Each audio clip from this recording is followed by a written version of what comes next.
এই আসছে শীঘ্রই ঘোষণা হবে ঋত্বিক রোশন অভিনীত ক্রিস 4 সিনেমার কাজ এখনো শুরু হয়নি। এবার সিনেমাটি নিয়ে নতুন জটিলতার খবর প্রকাশ্যে। ক্রিস 3 মুক্তি পেয়েছে এক যুগ আগে। নির্মাতা রাকেশ রোশনও অনেকদিন ধরে চাইছেন এই সিনেমার সুপারহিরোকে আবার পর্দায় নিয়ে আসতে, কিন্তু ক্রিস 4 দেখার জন্য দর্শকদের হয়তো আরও কিছুটা সময় অপেক্ষা করতে হতে পারে, কারণ নতুন এক জটিলতায় পড়েছেন নির্মাতা। সব মিলিয়ে ক্রিস 4 এর বাজেট দাঁড়িয়েছে 700 কোটি রুপি। এই বিপুল অর্থ দিতে রাজি হচ্ছেন না কোনো প্রযোজনা প্রতিষ্ঠান। এখন সিনেমার প্রযুক্তি অনেকখানি এগিয়ে রয়েছে। মার্ভেলের সিনেমাগুলো সুপার হিরোর নতুন স্বাদ দিয়েছে দর্শককে।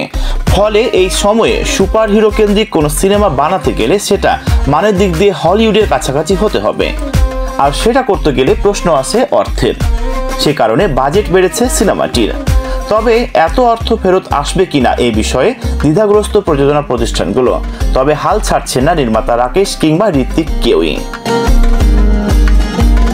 জানা গেছে ভারতের বড় স্টুডিওগুলোর সঙ্গে ব্যক্তিগতভাবে যোগাযোগ করছেন তারা, চেষ্টা করছেন দ্রুত একটি চুক্তি করে সিনেমার শুটিং শুরু করার।